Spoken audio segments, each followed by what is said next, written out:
दोस्तों, जब भी शादी विवाह होता है तो 7 जन्मों की कस्में खिलाई जाती हैं। लेकिन आज हम एक ऐसे बेवफ़ा औरत की कहानी आपको सुनाने जा रहे हैं, जो अपने पति के जब पति का अच्छा दिन चल रहा था, जब पति अच्छा खासा कमा रहा था, तब उसके साथ मौज-मस्ती करती रही, गुलछर्रे उड़ाती रही। लेकिन जब पति के साथ मुसीबत आई, जब उसे अपने साथी की ज़रूरत पड़ी, तब वही औरत जो 7 जन्म निभाने की कस्में खाई थी, वही औरत अपने पति को ऐसे लाचार हालत में छोड़कर ही नहीं जाती है, बल्कि उसे कंगाल करके, उसके घर को लूट करके, उसके बैंक बैलेंस को लूट करके, उसे बर्बाद करके चली जाती है। यह घटना मैं किसी फ़िल्मों की कहानी नहीं बता रहा हूँ, बल्कि यह घटना आपके अपने क्षेत्र मिर्ज़ापुर ज़िले के अदलपुरा के पास शीतला धाम में मौजूद एक व्यक्ति की ये कहानी है। 3 मंजिल ऊपर हम गिर गए।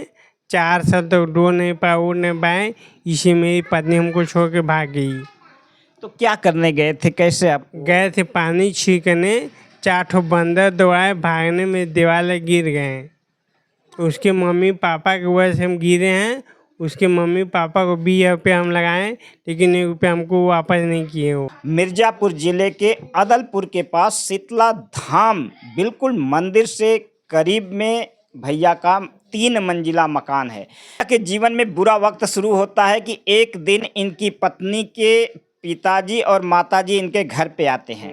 उनको छत पे सुलाने के लिए पानी छिड़कने गए थे छत पे, वहीं पे 4 बंदरों ने इनके ऊपर अटैक कर दिया।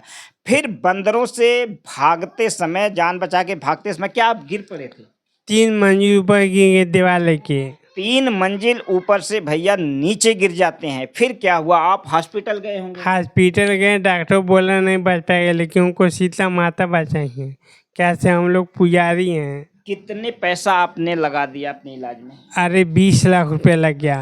20 लाख रुपए लगाने के बाद इलाज चलता रहा, लेकिन डॉक्टरों ने भी हाथ खड़े कर दिए कि आप अब ठीक नहीं हो पाओगे, आगे जिंदा नहीं रह पाओगे। लेकिन शीतला धाम में भैया ने पूरी श्रद्धा और भक्ति से यहाँ पे अपनी दुकानें चला रहे थे, माँ की सेवा कर रहे हैं। तो शीतला माँ का चमत्कार कि डॉक्टर के जवाब देने के बावजूद आज भले ही बैसाखी से चल रहे हों, लेकिन जिन डॉक्टरों ने ये कह दिया कि अब आप जीवित नहीं रह पाओगे, पैसा मत बर्बाद करो, आपके सामने भैया जिंदा हैं और बैसाखी के सहारे चल भी रहे हैं। लेकिन कहानी यहाँ शुरू होती है कि वो मेरे साथ 1 साल थी। अच्छा, उसके बाद फरार।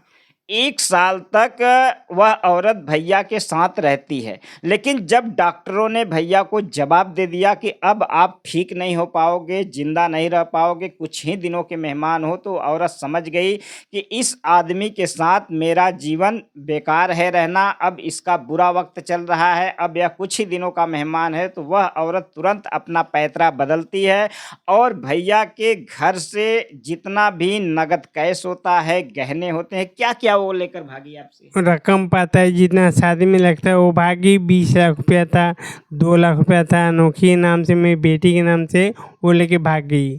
5 लाख रुपये एक चूना हमको लगा के भाग गई। अरे हमको ये तकलीफ होता है कि हमको 5 लाख रुपये चूना लगा दी।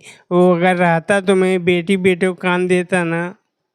छोटे छोटे बच्चे हैं। अब भैया पूरी तरीके से अपाहिज हो चुके हैं, काम करने में, चलने फिरने में असमर्थ हैं। लेकिन छोटा बेटा है एक और एक बेटी है, दोनों को छोड़कर वो चली गई, साथ ही साथ इनके घर को कंगाल करके चली गई। न तो उसे पति का याद आया, न तो अपने छोटे छोटे बच्चों का याद आया। अब इनका कहना है कि अगर हमारे जितने भी भाई इस वीडियो को देख रहे हैं, अगर जो इस वीडियो को शेयर करें, इस वीडियो को फैलाएं, तो शायद वह जिस मोहल्ले में रहती है उस मोहल्ले में उसका पता चल सके। क्योंकि भैया ने पुलिस केस भी किया है, पुलिस भी उसकी तलाश कर रही है और भैया को भी उसकी तलाश है। इसीलिए इसी मदद के उद्देश्य से वीडियो बनवा रहे हैं कि शायद आप लोग अगर चाहें तो इस वीडियो को फैलाएं, ताकि इस बेवफा औरत का जल्द से जल्द पता चल सके। यह लूट का पैसा इससे बरामद हो और इससे औरत को जेल पहुंचाने में आप मदद करें। तो क्या कहना चाहते हैं लोगों से, जो लोग इस वीडियो जो पता इसका बताएगा मुझको 5 रुपये देंगे। इसका पता नहीं लग पाया कहाँ पे है ये। भैया ने बहुत पता लगाने की कोशिश की और इनका भी कहना है कि जो भी भाई इस औरत के बारे में पता देता है हम इसको अपने तरफ से 5,000 रुपये का इनाम देंगे उसको। दोस्तों वीडियो बनाने का यही उद्देश्य है कि इस बच्ची को देख लीजिए, अब इस उम्र में इसे पढ़ने की ज़रूरत है, इसे स्कूल जाना चाहिए, लेकिन इस उम्र में ये अपने पिता की सेवा करती है और गृहस्थी संभालती है। ऐसे बेवफा औरत को का स्थान जेल होना चाहिए। दीपक जायसवाल है, कमर से पाई है, 3 पैर स्कूटी चलता है। अच्छा, कहाँ घर है उसका? चितेपुर चौराहे के आगे 10 घर।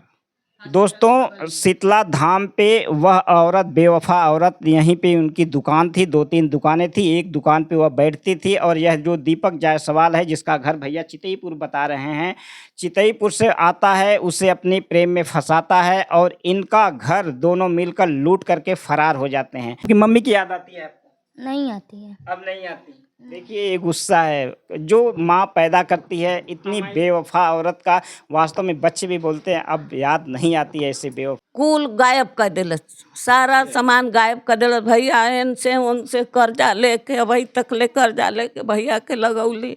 1 महीना भैया ICU में रहना, 1 महीना पूरा ट्रामा सेंटर में भर्ती कर। हम विदेश कमाते तो उसके लिए झुमका लाए। तो देखिए दर्द देख सकते हैं, भगवान न करे किसी के जीवन में ऐसी औरत आए। दोस्तों जिस किसी को इस औरत के बारे में पता लगे, नाम क्या है इस औरत का? रेखा सानी। रेखा सानी इसका नाम है और इसके प्रेमी का क्या नाम है? दीपक जायसवाल। दीपक जायसवाल। दीपक जायसवाल कहाँ रहता है? चितेपुर चौराहे के आगे 10 कदम है, कमर से पाई है। अच्छा, 3 पहिया से 3 पैर स्कूटी चलता है वो। दोस्तों वाराणसी के आसपास इनके होने की अंदाज़ा लोग लगा रहे हैं। यदि किसी भी भाई को इस औरत के बारे में सूचना मिले तो भैया के मोबाइल नंबर पे ज़रूर फ़ोन करें। भैया अपना मोबाइल नंबर बता दीजिए। 96 21 40 63 22। आपसे बस यही रिक्वेस्ट है कि आप जहाँ कहीं भी हों इस प्रकार के औरत को पकड़वाने में आप मदद करें। इस वीडियो को अधिक से अधिक शेयर करें, इसलिए कि आप ही हैं, अगर जितना आप शेयर करेंगे उतनी जल्दी इसकी गिरफ्तारी हो सकती है। हर हर महादेव, जय मजदूर, जय किसान, जय जय हिंदुस्तान।